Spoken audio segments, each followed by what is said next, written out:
ধৰ্মৰ নামত দালালি কৰি নিজে পেটখন বচাই আছা। দালালি নকৰিলে তোৰ 1 টকা নহয় কেলা। হজৰত ডকাইত আৰু হজৰত বুলি কৈছে আমি হজৰত মহম্মদক ধৰি লৈছো। একেলা তাৰ মানে কি? আমি ধৰি লৈছো মানে কি? মানে মাংস নাখাও মাংসৰ জোল খাম। মাংস নাখাও মাংসৰ জোল খাম। আৰু কি কৈছিলি? হোৱাট ইজ জান্নাত? হোৱাট ইজ জান্নাত? জান্নাত কি জানে? একেলা নাজানা বেয়া তই যদি নাজান দেখ হাঁহি ওলাই। তোৰ নিচিনা জধা মূৰ্খক না আমি ৰিপ্লাই দিবলৈ বহুত লাজ লাগে। কাৰণ তই ইমানেই তলৰ শ্ৰেণীৰ মানুহ, ইমানেই তলৰ শ্ৰেণীৰ মানুহ, তোক আমাক মানে ৰিপ্লাই কৰা তোৰ ন্যায় প্ৰতিবাদ, তোৰ বিৰুদ্ধে ন্যায় প্ৰতিবাদ কৰাটো আমাৰ ভুল। সত্যৰঞ্জন বৰুৱাই এটা পোষ্ট কৰিছিল সত্যৰঞ্জন বৰুৱাৰ ফেচবুক একাউণ্টত। কৈছিলে যে মুছলমানে মোক সামাজিক মাধ্যমত ব্লক মাৰি তত পোৱা নাই, কিমান আৰু কৰিবি বপাইহঁত, এদিন নিজেই মৰিব, অপেক্ষা মাত্ৰ সময়ৰ। এফালে মা কামৰূপ কামাখ্যা তথা মহাকালী, আনফালে মহাপুৰুষ শ্ৰীমন্ত শংকৰদেৱ গুৰুজনা, তহঁতৰ কি আছে হজৰত নামৰ এটা ডকাইত। কেলা মোক চাম্বালি কথা কবি অকমান ৰ'ব, আজি তাক এনেকে ধুই পেলাম ন সত্যৰঞ্জন। আজি মই মাত মাতিছো, জাহিদে মাত মাতিছে আজি। অকমান ৰ'ব, অকমান হোৱাইট কৰক, যুক্তি চাওক, গালি চাওক, পিছত ভিডিঅ'টো ডিছলাইক মাৰিব, লাইক মাৰিব, শ্বেয়াৰ কৰিব, নানে এইটো আপুনি নিজে বিবেচনা কৰিব। কি কৈছে? হজৰত নামৰ এটা ডকাইত আৰু ৭২ গৰাকী চৰিত্ৰহীন ঘূৰ মানে যৌন চাৰি বেচা, যি কেইগৰাকীৰ বাবে বিশ্বৰ প্ৰতিজন মুছলমান পাগল। তাৰ বাহিৰে কি আছে তহঁতৰ? কেলা মই প্ৰথমতে কৈছো সত্যৰঞ্জন কেলা তই কোন বে? তই কোন? আৰু শুনক, আৰু এতিয়া মই আৰম্ভহে কৰিছো, অকমান ৰ'ব, অকমান ইয়াতো চাওক। হজৰত ডকাইত, হজৰত এটা ডকাইত। পৰ্ণৰ কাৰণে তেওঁলোক addict, they are addict, this people, those people they are addicted to porns, they are addicted to sex. মইতো বিচাৰো কোৰ্টত উঠিবলৈ, কাৰণ যিদিনাই সত্যৰঞ্জন বৰা কোৰ্টৰ কাঠগড়াত থিয় হ'ব, সেইদিনাই ইছলামৰ কোৰাণখনো কাঠগড়াত থিয় হ'ব। চৰিত্ৰ আপোনালোকে পঢ়িবচোন, কিতাপ পঢ়িব, হজৰ মহম্মদৰ জীৱনী পঢ়িব। কি আছে যে নামাজ যে পঢ়ে, ভংগীবোৰ যিবোৰ আছে গোটেইবোৰ আমাৰ যোগাসনৰ ভংগী।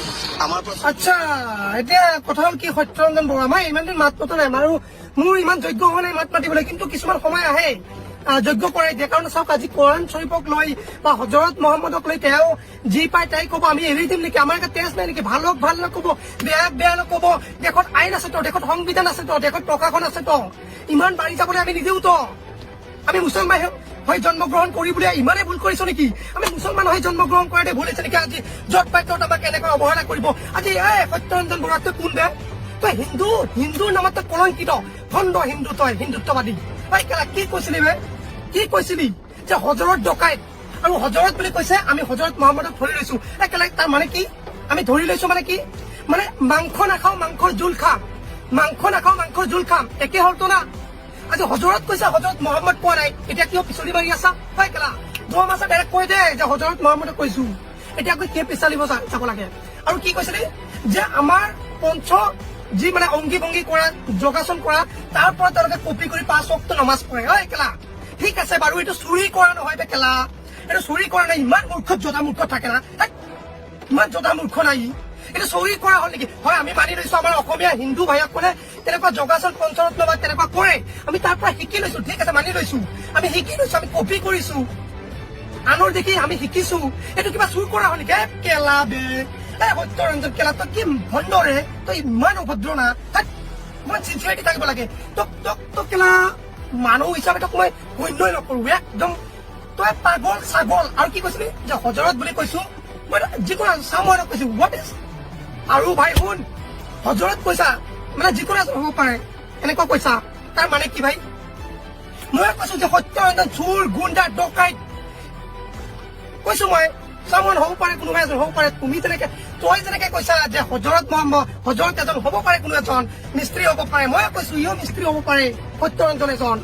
আৰে ভাই ইমান পইণ্ট নাকাটাবি ভাই, যিমানে একদম জীৱন চিঞৰি থাক, তথাপিও না ঘেণ্টা কৰিব নোৱাৰা, ঘেণ্টা। হিন্দু মুছলিম সকলোৱে এক হওক, নহলে কিন্তু ভৱিষ্যতত অন্ধকাৰ হ'ব। এই সত্যৰঞ্জন নামৰ ভণ্ড হিন্দুত্ববাদীয়ে আমাক কিন্তু একদম অধৱতত লৈ যাব, অধুৰ ভৱিষ্যত। গতিকে সকলোৱে এক হওক, যিমান জাতি জনগোষ্ঠী আছে সকলোৱে এক হ'বলৈ চেষ্টা কৰক।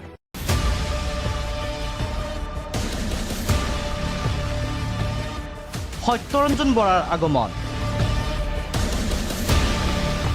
উত্তপ্ত ধমধমাৰ কদম তোলা। এফালে সত্যৰঞ্জন বৰা গো বেক,